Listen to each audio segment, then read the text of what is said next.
Chers frères et sœurs et amis dans le Seigneur, que la paix et la grâce de notre Seigneur Jésus-Christ vous soient données, vous soient multipliées.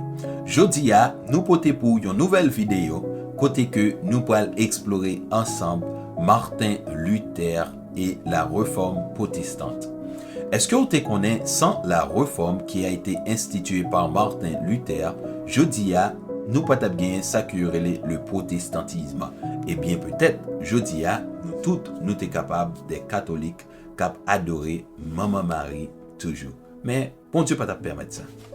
Donc au cours du 15e et au 16e siècle, l'Église avait fait face à une épreuve pénible, une épreuve atroce. La papauté avait déformé le message de Jésus-Christ pour s'enrichir et pour qu'elle soit toujours en position d'autorité. Et pour être capable de faire ça, eh bien, ils étaient venus avec des trucs. Premièrement, ils dit il n'y a pas de médiateur entre Dieu et les hommes qui puisse pardonner le péché. Ça veut dire, nèg yo cancel Jésus carrément. Et deuxièmement, nèg yo dit il faut payer les indulgences pour que le péché soit pardonné.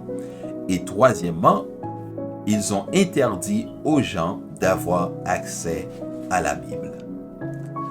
Et ce sont ces choses qui ont propulsé la réforme protestante.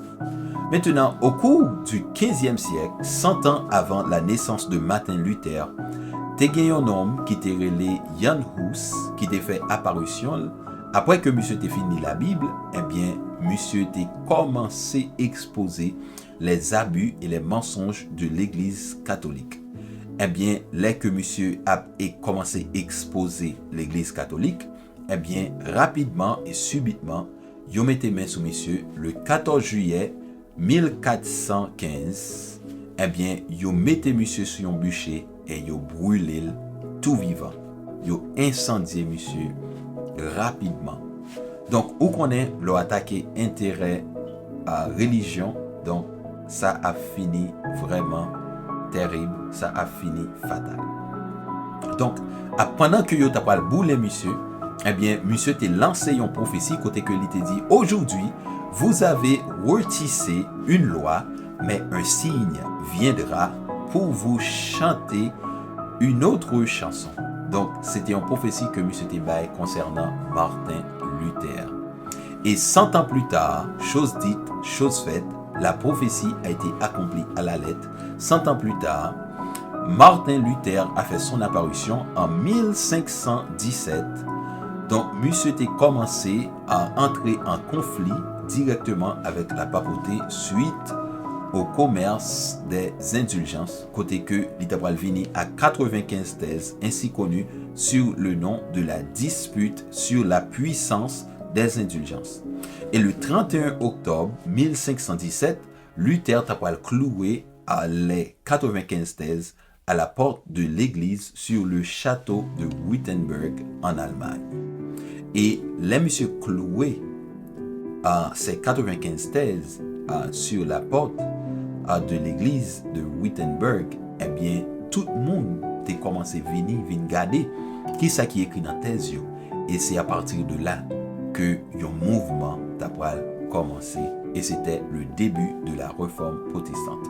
Maintenant, quel était le but de la réforme? Le but de la réforme était de ramener l'église dans le droit chemin de la réforme de l'intérieur.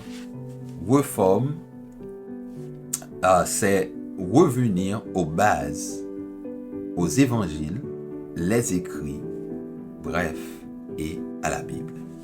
Donc, puisque monsieur a fait ça, puisque Luther prend ses 95 thèses et puis il était cloué sur le château de Wittenberg, eh bien, monsieur, il a considéré monsieur rapidement comme un hérétique.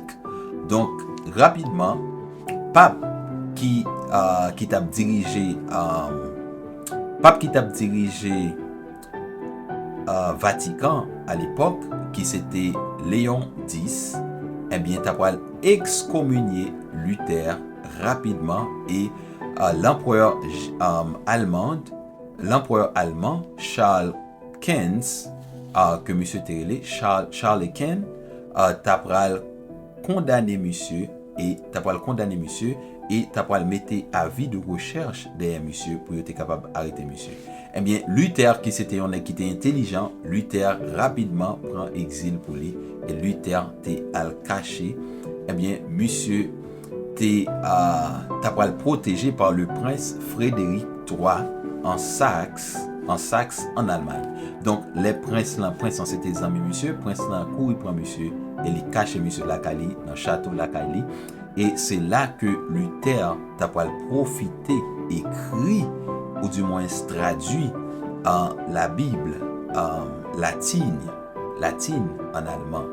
Donc monsieur t'a fait ça dans 11 semaines côté que monsieur t'a chita, monsieur t'a bien mangé et monsieur t'a traduit Bible en allemand. Et c'est à partir de là que tout le monde commence à venir joindre accès avec Bible et tout le monde commence à venir après à clair que l'église catholique, c'est l'église qui fraudulent, c'est l'église qui a enseigné des mensonges, qui a enseigné des mensonges. Donc, et tout le monde, et à partir de là tout, t'as pas gagné un grand schisme, t'as pas gagné une grande division dans l'église catholique. Donc, c'est pas pour la première fois. Si vous connaissez quelque église qui est divisée, c'est pas pour la première fois dans l'histoire que l'église a divisé. Parce que le protestantisme prend naissance avec une division. Et de là, donc, l'église catholique en bas, les protestants en bas. Donc, et c'est à partir de là, côté que même protestants et tout, ils t'a pral diviser tout, t'as pral gagner plusieurs divisions qui étaient faites dans le camp protestant yo, côté que t'as pral gagner le luthéranisme, t'as pral gagner le calvinisme, t'as pral gagner l'anglicanisme et tant d'autres religions qui t'a pral émané, qui t'a pral issu de la du protestantisme. Donc en juin 1525, Luther marié avec une ex-mère qui était convertie dans le protestantisme. Donc et ensemble ils ont fait 6 petites et en 1534 la traduction de sa Bible a été terminée et publiée. Finalement, le 18 février 1546, à Eisleben, Martin Luther rend son âme à Dieu pendant que le protestantisme continue son chemin. Donc, c'est ça que nous t'aiguons pour cette vidéo. Ça, c'est une bénédiction pour nous, pour partager, abonner et liker. Donc, que mon Dieu bénisse. C'est ça que nous t'aiguons pour rester à l'attente pour l'autre vidéo que nous pourrons venir avec lui pour bon Dieu béni.